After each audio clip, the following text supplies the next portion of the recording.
Javier Abajo Olivares, Francisco. ¿Qué tal, Francisco? Buenas tardes, ¿cómo estás? ¿Qué tal, Susana? Muy buenas tardes. Muchas Bueno, gracias por la invitación no, para no, no, participar en no, tu programa. no, desde ya. Bueno, en un día muy particular, ¿no es cierto? Muy, muy escabroso, yo diría, y un tanto con un significado de una violencia muy grande, ¿no es cierto? Sí, Eh, sin duda. de una violencia institucional fuerte. ¿Mm? Respecto de esto, que no es menor, todo lo contrario, a mi entender, ¿cuál es tu opinión, Francisco, sobre lo sucedido en el día de ayer y bueno, lo que está y sucederá más adelante? ¿Mm? A ver, en principio yo creo que es complicado y es aventurado sacar algunas conclusiones con la información que tenemos hasta ahora. Más allá de lo grave de la situación, de lo inaceptable de la situación, del hecho de estar inmersos en una sociedad cada vez más violenta. Yo creo que una de las primeras cosas que necesitamos todos, y me incluyo, porque hace 30 años que vivo aquí, con lo cual, como decía el cantante, más que no soy de aquí ni soy de allá, soy un poquito de los dos lados. Uh-huh. Entonces yo creo que es algo que necesitamos todos saber realmente si se ha tratado de alguien que esté medio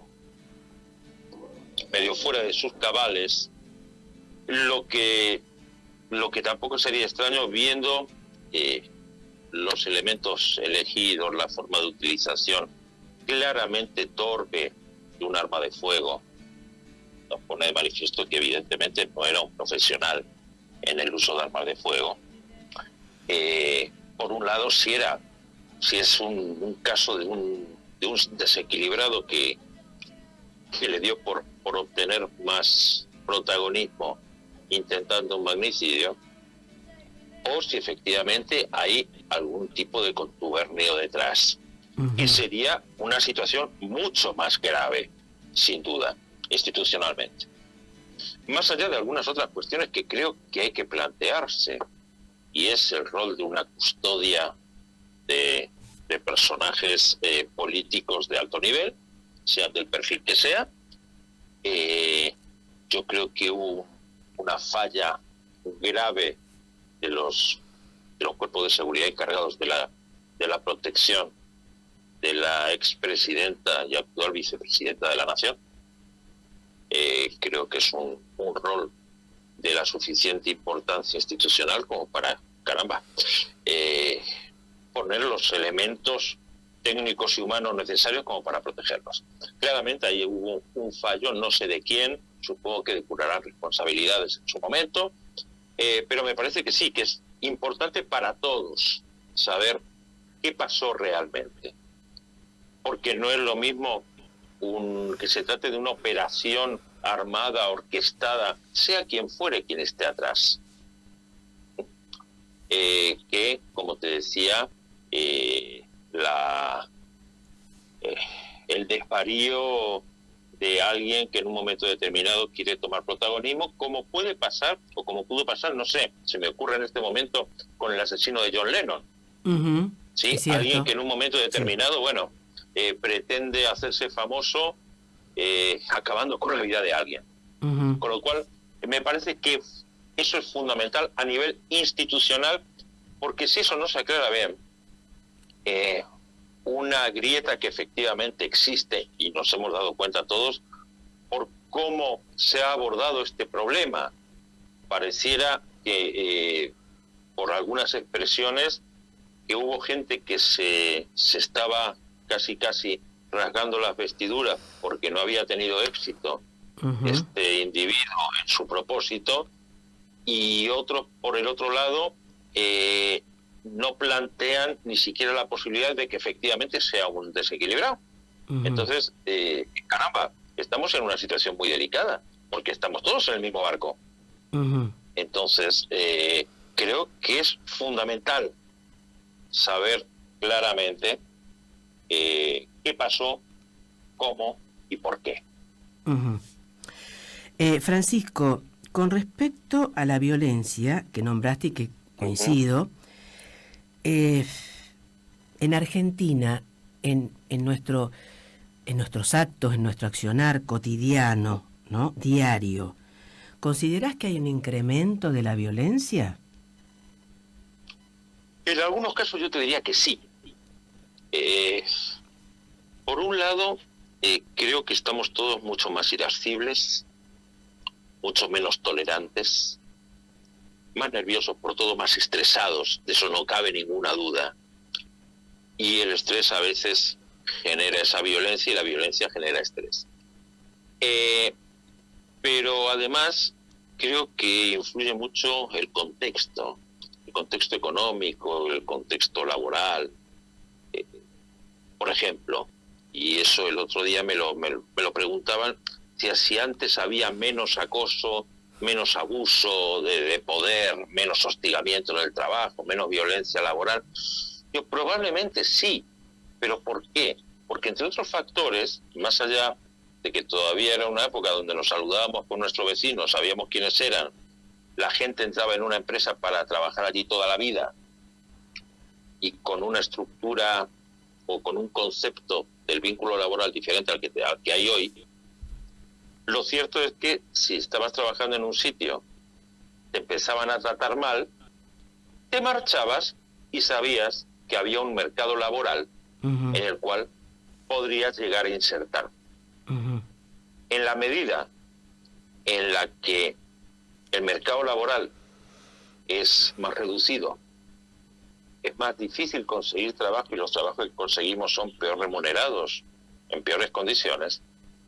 Por un lado, al que tiene determinado perfil abusador, le resulta mucho más fácil maltratar al otro.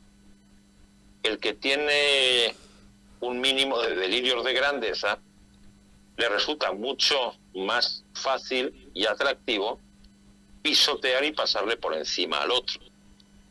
Y quien resulta víctima de este tipo de comportamientos, le hace mucho más difícil salir de ese ámbito. Con lo cual aguanta mucho más tiempo lo que en una especie de círculo vicioso sirve como para decirle al hostigador que lo está haciendo bien. Claro. Entonces, son situaciones complejas. Igual, en general, cuando hablamos de acoso en el trabajo, de violencia en el trabajo, o como bien ha denominado el convenio 190 de la OIT, de reciente aprobación y aún más reciente incorporación al plexo normativo argentino, hablamos de violencia y acoso en el mundo del trabajo, que es un concepto mucho más amplio del que la mayoría de la gente piensa. Y bueno, en general nos encontramos con dos tipos fundamentales de violencias en ese sentido, más allá de una violencia, digamos, endógena y una exógena, porque el convenio 190 de la OIT protege a todos los trabajadores y a todas las trabajadoras de todo tipo de violencia en el ámbito del trabajo, tanto la que se genera dentro de su organización, dentro del ámbito donde trabaja, como la que puede venir de fuera. Está. Pero hay algo, Francisco, y te interrumpo por esto, en el cual se visibiliza desde un punto de vista, el 190, el convenio, la norma internacional, el convenio 190, que hiciste referencia y que indudablemente es un hito muy importante, ¿no? Desde ya. Desde un punto de vista de violencia de género, ¿estás de acuerdo con esto o no? A ver, yo creo que no se trata tanto de estar de acuerdo, se trata de intentar informar adecuadamente de qué estamos hablando. El convenio 190 lo que habla es violencia y acoso en el mundo del trabajo. Ese concepto de violencia y acoso engloba diferentes comportamientos o diferentes situaciones, ¿sí? e incluye, dentro de ese concepto de violencia y acoso en el mundo del trabajo, la violencia y el acoso por razón de género. ¿A qué denomina el propio convenio violencia y acoso por razón de género? Es aquella que va dirigido contra una persona precisamente por razón de su sexo, de su género, sea cual fuere. Ajá. Y sea cual fuere el género o el sexo del violento, ¿sí? Del victimario. No solamente femenino, digamos. De un sexo o género determinado. Acá. Y bien. Este concepto incluye el acoso sexual. Insisto, de cualquiera a cualquiera. Y esto es algo que creo que no es un tema menor.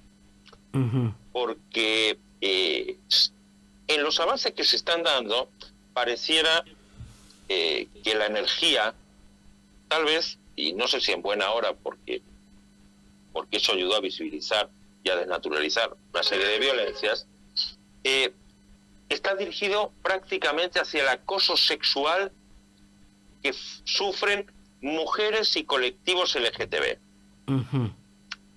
Y pareciera dejar afuera no solamente aquellas situaciones de violencia, por más que sean menos frecuentes, pero no por eso deben dejar de ser atendidas y sus víctimas tuteladas, me parece. Que pueda sufrir, por ejemplo, alguien que no sea ni mujer ni forme parte del colectivo LGTB. Pero además, y lo que a mí me parece mucho más grave, es que centrándonos en la problemática de la violencia y acoso por razón de género, corremos el riesgo, o ese es un temor que yo tengo, de dejar de lado e invisibilizar las violencias que son mucho más cotidianas, el abuso de poder, el hostigamiento, situaciones como, llamémosle mobbing, llamémosle acoso psicológico, llamémosle como queramos, ¿sí? Exacto, sí. Esa violencia cotidiana, persistente, que no tiene que ver con cuestiones de sexo ni de género, ni en el caso del victimario ni en el caso de la víctima. Es más, como para entender esto bien, de acuerdo con información de la Oficina de Atención a la Violencia Laboral, que depende del Ministerio de Trabajo en la Argentina, cuando analizando los datos que ellos tienen, sí, que es de la gente que va a consultarnos. Exacto. En el año 2018 hay los dos últimos informes que están publicados en la página web de la Oficina de Atención a la Violencia Laboral, son del 2018 y del 2019. En el 2018, el tipo de violencia laboral que registraban era en un 88% violencia de tipo psicológico, en un 5% física y en un 7% de tipo sexual. Y estos datos, estos porcentajes de un 6, un 7, un 8, coinciden con otros estudios que se han hecho en otras partes del mundo. Es más, en estos mismos estudios hay un par de datos curiosos. Por ejemplo, en el año 2018, cuando se trataba de mujeres, el 85% de los casos era maltrato psicológico o violencia de tipo psicológica y el 10% sexual. En el caso de los varones, el 94,5% era psicológica y el 0,5% era sexual. Sin embargo, al año siguiente, en solo un año, el tipo de violencia que sufrían las mujeres había pasado un 86% psicológico y un 8% de tipo sexual, había bajado 2 puntos porcentuales, y el de los varones había pasado al 91% de naturaleza psicológica y al 2% de tipo sexual. Está. Con lo cual, yo creo que hay cuestiones que tenemos que empezar a replantearnos, incluso a lo mejor la forma que tenemos de hacer los estudios o de hacer las encuestas, porque además la realidad, y la realidad laboral que tenemos hoy, la realidad social que tenemos hoy, cambió. Y cambió respecto de conceptos o conceptualizaciones que se habrían brindado en la década del 70 o en la década del 80. Bien. Francisco, para ir ya finalizando y en muy, muy breves palabras, Ajá. ¿pensás que a través de estas formas que nos impuso, ya existían desde ya, pero Sí. que nos impuso la pandemia del COVID-19, etcétera, etcétera, teletrabajo, home office, etcétera, ¿te parece que se acentuó esta violencia laboral, sí o no? Yo creo que se modificó. Uh-huh. A ver, hay gente que no quería volver a trabajar de manera presencial porque el teletrabajo le liberó de algún tipo de maltrato que sufría, de algún tipo de presión que sufría. Hay otros que se le acentuó. Y creo que a veces también se ha confundido el tema de la violencia, del maltrato, con el no saber poner límites. Por ejemplo, la cuestión de la desconexión digital. Exactamente, y del exceso de horas, sí. No sé si tiene que ver tanto con una cuestión de abuso de poder, de maltrato, de hostigamiento deliberados, sino de malos hábitos laborales. Uh-huh. Y del no saber encarar bien este tipo de problemáticas. Por ejemplo, la ley de teletrabajo que se aprobó, yo creo que fue aprobada usando un término muy criollo, a los ponchazos. Sí, coincido. Por una cuestión de corrección de oportunidad política u oportunismo político, si se me permite la expresión, uh-huh. Porque es una ley que cuando se aprobó no podía entrar en vigencia, porque iba a entrar en vigencia cuando se terminara la pandemia, con lo cual, caramba, no había prisa para aprobarla. Uh-huh. Donde no se tuvieron en cuenta, en realidad, y yo tuve la oportunidad de ver, porque lo transmitieron por Zoom, las audiencias finales del proceso de aprobación de esa ley, uh-huh. Donde digo, no se tuvieron en cuenta las indicaciones, las sugerencias, las observaciones de quienes hacían años que venían llevando a cabo tareas de teletrabajo de manera satisfactoria y efectiva. Bien. Y es una ley que entiendo que no les sirve ni a los verdaderos receptores de esa idea de teletrabajo, que por lo general son millennials o generación Z, uh-huh. esencialmente, ni a las empresas que están en condiciones de dar teletrabajo. Bien. Entonces, tener una ley que no le sirve ni a uno ni a otro, me parece que realmente tenía más como objetivo ponerse cocardas que buscarle soluciones a los problemas reales. Bien. Francisco, desde ya tenemos que dar por finalizado esta nota, tus palabras. Muchísimas gracias por darnos unos minutos de tu tiempo y, si estás de acuerdo, en otra oportunidad y en otro